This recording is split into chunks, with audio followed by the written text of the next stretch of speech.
I need to. Okay. Yeah, so in this talk, I'll introduce how we expand normal perspective videos into 360 panoramic videos and allowing us to look literally beyond the frame. And this is a collaboration between Cornell and UW together with Matt, Ali, and my advisor, Snow and Wei Chu. Yeah, so recent video generation models such as VO3 or 1.2 have shown impressive capabilities in generating videos in standard limited view. However, this is just a tiny fraction of the world.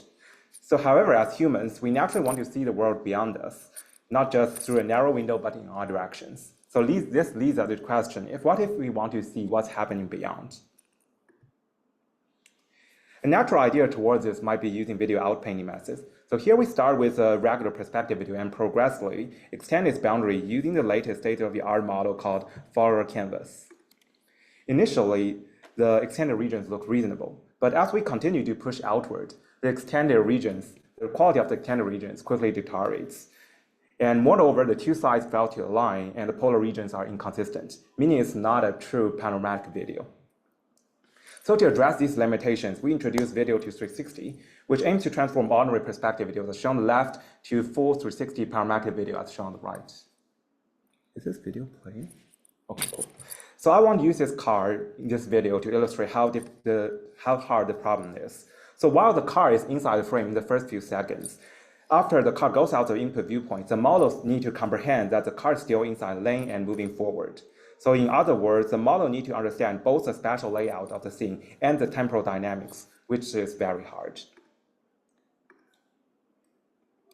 And here's another example of a natural scene, which is taken on the Cornell campus. So now we've seen what we aim to achieve, let's look at the model architecture. So at a high level, it follows the latent conditional video diffusion design. So during training, we use a pair of videos, which is an equirectangular video as shown on the left, and the perspective video extracted from it, which shown at the bottom. The perspective video is first transformed into the masked equirectangular format, where the unknown regions are masked out. And then both these two videos are sent to an encoder to get their latent representation.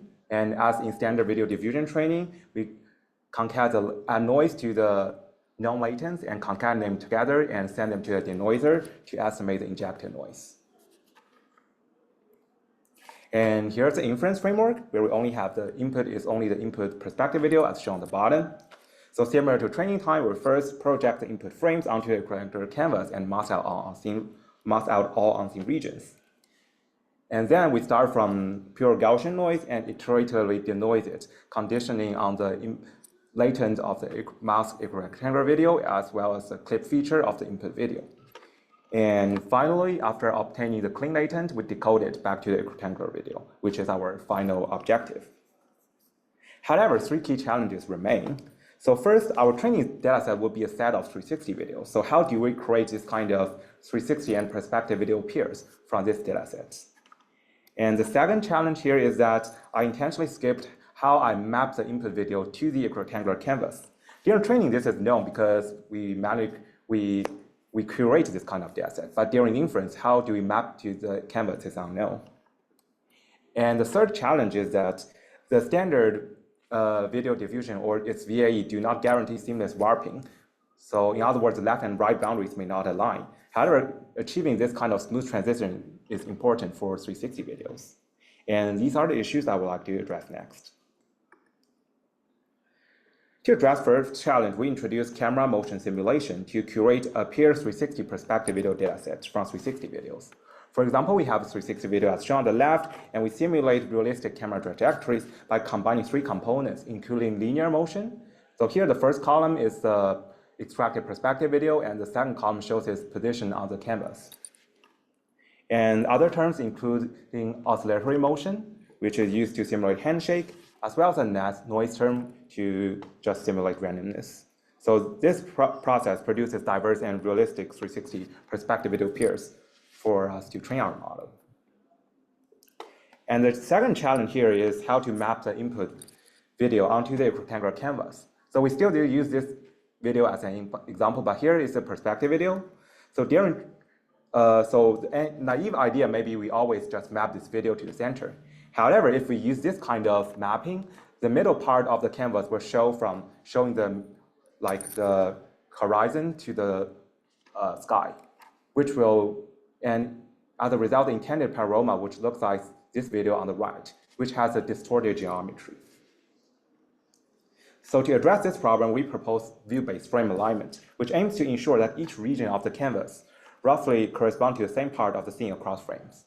And in practice, we just map the input video to the coordinate system of the first frame. And as a result, you can see the generated panorama will have a rather consistent geometry.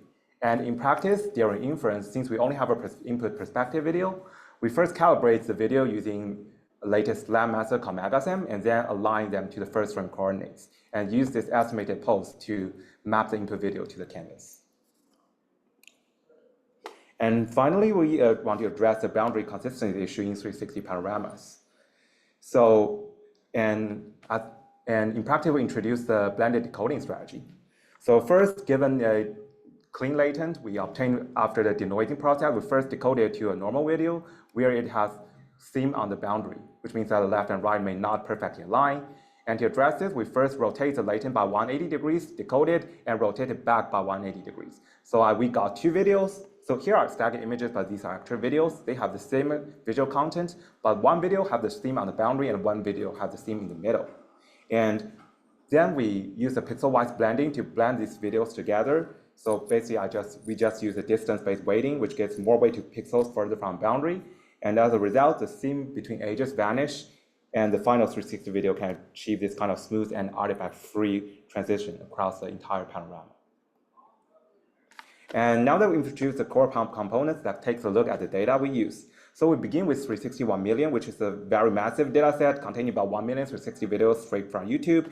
And from this, we run a careful multi-stage filtering process and end up with 283,000 high-quality clips. And these clips span a variety of environments, such as this kind of, are these playing? Yeah. Span a variety of environments and camera motions, from busy city walks to quiet nature scenes, and from sunny days to cloudy skies. And now let's move to the experiment results. First, at the time of submission, there is only one image 360 paper before, and it's called panel diffusion because it's just an image-based method. So you can see that their result is flickering a lot, and they do not have any temporal consistency. And then we evaluate against the state-of-the-art video outpainting method, as I shown before. It's called follower canvas. And this kind of approach can extend a narrow view outward, but their quality rapidly deteriorates as we move away from the input region. And as you can see at the bottom right video, you can see a notable seam at the boundary because they are actually not generating a 360 video. And here are some additional qualitative results generated by our method. You can see this skiing seeing the input video, like its pulse change a lot, but our method can first calibrate this and then generate a reasonable 360 video. And after qualitative results, we proceed to a series of analysis. So first, we want to test how our model performs on interpreting the scene dynamics. So remember at the beginning, we mentioned that for video to 360, the model needs to understand the temporal dynamics of the objects, even they are beyond the frame. So basically, to evaluate this, I first use Insta360 camera to capture 360 video. So you can see this is myself. And then I extract a 60 field of view perspective video from it. You can see here's a car passing in the middle. Sorry. Why it looks like it's not playing. And so basically there should be a car here, but it seems it's, oh, you can see it. And then I use this video to generate 360 video from it using our methods. And then we extract a rotating view with centers of the car. And you can see comparing the ground truth, these two trajectory matches perfectly, showing that our method can understand the temporal dynamics. And actually, there's another recently released video to 360 method. You can see that their car's geometry distort a lot, which shows that their method is like our method is better. And now let's turn to geometry consistency. And towards this, we introduce a line consistency metric to evaluate whether straight lines in the original scene. For example, we can see here some straight lines on the road, and we want to see whether these lines still remain straight on the extended views. So in practice, given this view input view, we generate 360 videos and unwrap the neighboring views, which is shown on the side. And then we annotate these kind of lines in the middle, and then we can, because it's just a 360 video, we can use homography to compute its position on the neighboring views. And then we use Hopf transform to detect this kind of lines in the neighboring views. And as shown, these red and blue lines matches perfectly, showing that our method can understand this kind of geometry, achieves great geometric consistency. And we also have quantitative scores on this. If you want to see the details, how we compute this score, please refer to our paper. And finally, let's move to some applications that our method can be applied off the shelf. So basically, the first application we found is called video stabilization. So traditional stabilization method usually they need to crop the frame to smooth out the motion, which leads to a smaller field of view and information loss.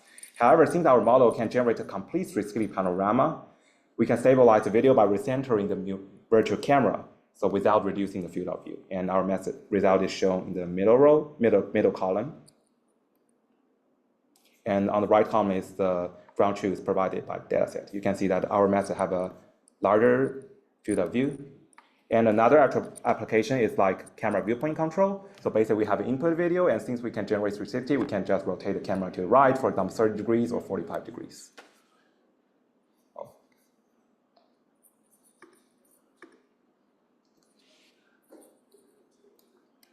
And finally, we discuss a proof of concept application called video question answering. So as our model allows us to freely export the generated 360 scene, it can serve as a tool to aggregate the spatial information across frames.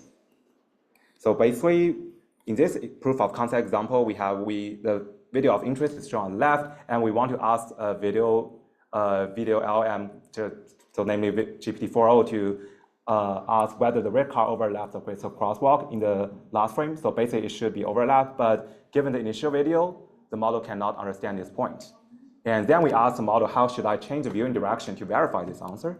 And it said that we should rotate. And since we have our video to 360 method, we can just generate 360 video and literally rotate the camera to the right and give the model the updated video. And because in this video, the red car is clearly overlapped with the crosswalk, the model can now answer this question correctly. And this example demonstrates our model enables interactive reasoning through viewpoint control, bridging spatial understanding and video analysis. And to wrap up, our work takes a step toward immersive video generation from perspective videos, and we show that our trained model demonstrates strong generation quality and scene understanding capabilities.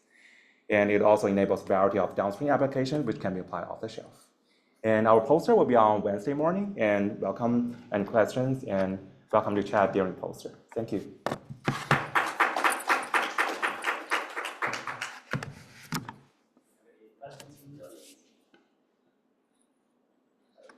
One or two questions. Okay, I'll start with the question. Yeah, the result is quite promising. I see generated including the geometry consistency.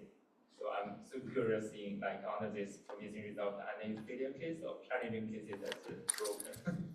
Yeah, sure. I think there's definitely some failure cases. For example, if I think first of all, for example, we show the results are all about cars, so you can see that the geometry looks great. But if you actually in this example, you can see that if there's a human here, actually you can see that human is quite blurry, because I think the first downside is that we are generating the 360 video in one shot. So it's like we need a lot of GPU memory, and the resolution is not that good. So basically, it's just 512 times 1024. So, but if you view the 360 videos on YouTube, they are usually of 4K or even higher resolution. So I think resolution is a problem, and yeah.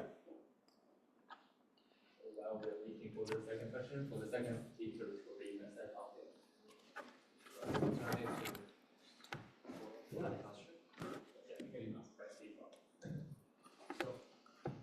So the question is, you mentioned that during your data curation, Yeah. use the mechanisms for the camera phones. During data curation, we do not use MegaSem. MegaSem is only used for inference. So basically, we need to calibrate the inference video to know how should I map the input perspective video to the 360 canvas. So if I know the maxim cannot be that robust because there considering different situations. So like if this do the result highly rely on the accuracy of this? Yeah. I think I need to unmute.